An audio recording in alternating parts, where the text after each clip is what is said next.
Hi guys, this is Mujeeb and welcome back to our channel tether of knowledge. Guys, आज की इस video में हम सीखने वाले हैं सिंस और फॉर का यूज़। हाँ गाइस, काफ़ी सारे स्टूडेंट सिंस और फॉर को लेकर बहुत ज़्यादा कंफ्यूज होते हैं। उन्हें समझ में नहीं आता है कि कब हमें सिंस का यूज़ करना चाहिए और कब हमें फॉर का यूज़ करना चाहिए। काफ़ी सारे स्टूडेंट्स गलती कर जाते हैं सिंस और फॉर के डिफरेंस को समझने में। पर गाइस, आज की वीडियो देखने के बाद आपका सारा कन्फ्यूजन है वो क्लियर हो जाएगा और आपको बिल्कुल भी प्रॉब्लम नहीं जाएगी इस सिंस और फॉर में। तो गाइस, इस वीडियो को स्टार्टिंग से लेकर एंड तक जरूर देखिएगा। चलिए गाइस, वीडियो को शुरू करते हैं और हम सीखते हैं सिंस और फॉर का यूज़।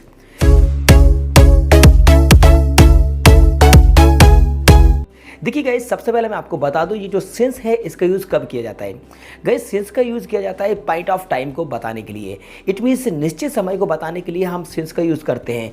कोई भी जो वर्क है जो चल रहा है तो वो कब से चल रहा है स्टार्टिंग टाइम को बताने के लिए सिंस का यूज़ किया जाता है। हाँ गाइस, और बात करते हैं हम फॉर के बारे में। तो गाइस, फॉर का यूज़ किया जाता है पीरियड ऑफ टाइम को बताने के लिए। It means duration of time को बताने के लिए, अवधि को बताने के लिए हम फॉर का यूज़ करते हैं। हाँ गाइस, अवधि को बताने के लिए कोई काम जो चल रहा है तो उसको चलते हुए कितने ड्यूरेशन मतलब कि कितनी अवधि हो चुकी है उसको बताने के लिए हम यूज़ करते हैं फॉर का। ओके, सबसे पहले आप एक एग्जांपल देखिए। मैं आपको पहले एक एग्जांपल बताता हूँ, उसके बाद इन डिटेल में आपको सिंस और फॉर के डिफरेंस को बताऊंगा। बिल्कुल क्लियरली मैं एक्सप्लेन कराऊंगा कि सिंस और फॉर का यूज़ हमें कब कब करना है, ये पॉइंट ऑफ टाइम क्या है और ये ड्यूरेशन ऑफ टाइम क्या है। ये दोनों ही चीज़ें मैं आपको आगे क्लियर करूँगा। सबसे पहले आप एक एग्जाम्पल देखिए।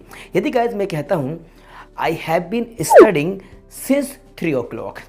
Okay guys, I have been studying since 3 o'clock मतलब ये है कि मैं 3 बजे से पढ़ रहा हूँ। तो ये जो 3 o'clock है ये पॉइंट ऑफ टाइम है, मतलब कि ये स्टार्टिंग टाइम है कि 3 बजे से मैंने पढ़ना शुरू किया था और अभी भी मैं पढ़ रहा हूँ। मतलब कि मेरा जो स्टार्टिंग टाइम था वो 3 o'clock था। ओके गाइज, इसी को हम हिंदी में कहते हैं निश्चित समय। ओके, तो निश्चित समय तो मतलब स्पेसिफिक टाइम को बताने के लिए हम सिंस का यूज़ करते हैं, इसलिए मैंने यहाँ पे सिंस यूज़ किया। I have been studying since 3 o'clock। Okay guys, लेकिन अभी मैं इसको चेंज करके दूसरे तरीके से बोलूं तो मैं कैसे बोलूंगा, I have been studying for 2 hours।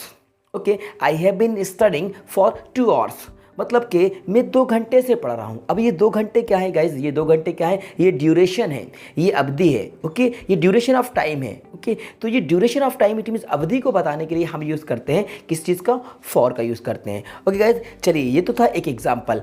अब मैं आपको और क्लियर करके बता दूँ कि सिंस का यूज़ किस कंडीशन में किया जाएगा और फॉर का यूज़ किस कंडीशन में किया जाएगा। जिसे कभी मैंने किया था स्टार्टिंग टाइम को बताने के लिए, it means point of time को बताने के लिए, जो स्टार्टिंग टाइम है आपका काम जो चल रहा है वो कब से चल रहा है उसको बताने के लिए हम सिंस का यूज़ करेंगे। तो वो कैसे हो सकता है, जिसे गाइस नेम ऑफ डेज मतलब आपके दिन का कोई भी नाम है, name of days Sunday Monday, name of month भी हो सकता है, नेम ऑफ ईयर भी हो सकता है, कोई टाइम भी हो सकता है, o'clock करके हमने बोला। इन सब के लिए हमें यूज़ करना रहता है सिंस का। इसमें पार्ट ऑफ डे भी आ जाएंगे, पार्ट ऑफ लाइफ भी आ जाएंगे, मतलब मॉर्निंग है, इवनिंग है, चाइल्डहुड है, यंग एज, ये सारी चीज़ें आपकी क्या है, ये आपकी पॉइंट ऑफ टाइम है, ये सर्टेन टाइम है। ओके, इसको बताने के लिए हम यूज़ करेंगे सिंस का।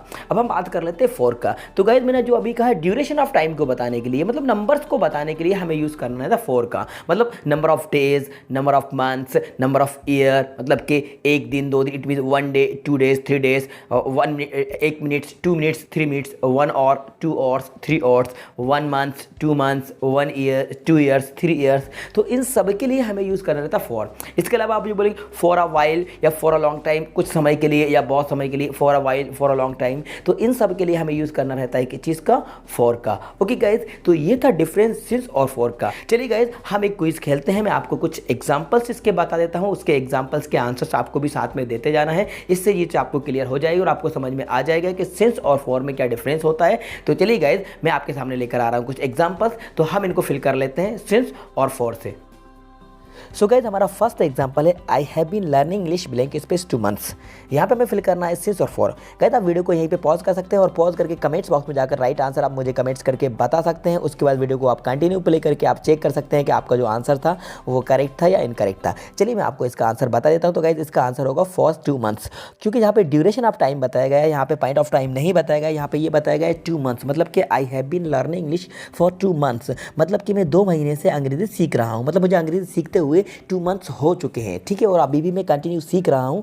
तो यहाँ पे ड्यूरेशन ऑफ टाइम बताया जा रहा है, अवधि बताई जा रही है, इसलिए यहाँ पर हमें फॉर का यूज़ करना है, क्योंकि ये नंबर्स बताए जा रहे हैं। ठीक है, ये स्टार्टिंग टाइम यहाँ पे बिल्कुल नहीं बताया जा रहा है, ये स्पेसिफिक टाइम नहीं बताया जा रहा है, इसलिए यहाँ पे फॉर का यूज़ किया जाएगा। तो गाइस, हमारा राइट आंसर होगा I have been learning English for 2 months। चलिए गाइस, फटाफट हम देख लेते हैं इसके नेक्स्ट एग्जाम्पल। तो गाइस, हमारा नेक्स्ट एग्जाम्पल है she has been teaching blank space July. She has been teaching blank space July. आप इसको वीडियो को यहीं पे पॉज कीजिए और राइट आंसर आप कमेंट्स बॉक्स में मुझे कमेंट्स करके बता सकते हैं। चलिए गाइज, आपका टाइम ओवर होता है, जान लेते हैं इसके आंसर के बारे में। तो गाइज इसका आंसर होगा सिंस।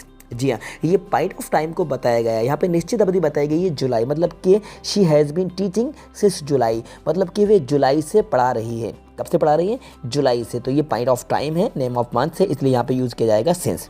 बात करते हैं नेक्स्ट एग्जांपल की। तो गाइस हमारा नेक्स्ट एग्जांपल है they have been living in Mumbai blank space 1996।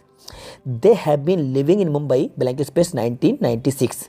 तो गाइस इसका भी राइट आंसर होगा सिंस। हाँ, क्योंकि यहाँ पे भी पॉइंट ऑफ टाइम को बताया गया है, सन दी गई है, ईयर दी गई है 1996। ये स्टार्टिंग टाइम बताया गया है कि वे 1996 से मुंबई में रह रहे हैं, तो यहाँ पे राइट आंसर होगा सिंस। बात करते हैं नेक्स्ट एग्जांपल की। तो गाइस नेक्स्ट एग्जांपल है you have been working blank space morning. You have been working blank space morning. Guess कीजिए इसका राइट आंसर क्या होगा। तो गाइस इसका राइट आंसर होगा सिंस मॉर्निंग। जी हाँ, ये भी आपका पॉइंट ऑफ टाइम है, इट मीन्स ये सर्टेन टाइम है, निश्चित समय है, मॉर्निंग, तो यहाँ पे हमें यूज़ करना है सिंस। बात करते हैं नेक्स्ट एग्जांपल की। तो guys Ali has been travelling blank space 2 days। Ali has been travelling blank space 2 days। फटाफट आप इसका आंसर गेस कीजिए और कमेंट्स बॉक्स में जाकर मुझे कमेंट्स करके आप राइट आंसर बता सकते हैं, वीडियो को यहीं पे पॉज करके। तो गाइस इसका राइट आंसर होगा फॉर 2 days। जी हाँ, देखिए यहाँ पे नंबर ऑफ डेज बताए गए हैं, मतलब ड्यूरेशन ऑफ टाइम बताया गया है, अवधि बताई गई 2 दिन। तो ठीक है, ये 2 क्या है, नंबर्स हैं, तो ड्यूरेशन ऑफ टाइम बताया गया है, मतलब कि Ali has been travelling for 2 days। Ali 2 दिनों से ट्रैवलिंग कर रहा है, यात्रा कर रहा है, तो राइट आंसर होगा इसका 4। गाइस नेक्स्ट एग्जांपल है he has been playing blank space 9 o'clock। He has been playing blank space 9 o'clock। Answer आप गेस कर सकते हैं वीडियो को यहीं पे पॉज करके।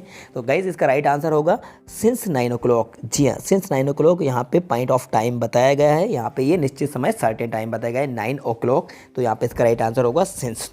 चलिए बात करते हैं हम नेक्स्ट एग्जांपल की। तो गाइस नेक्स्ट एग्जांपल है they have been talking blank space a long time. They have been talking a long time.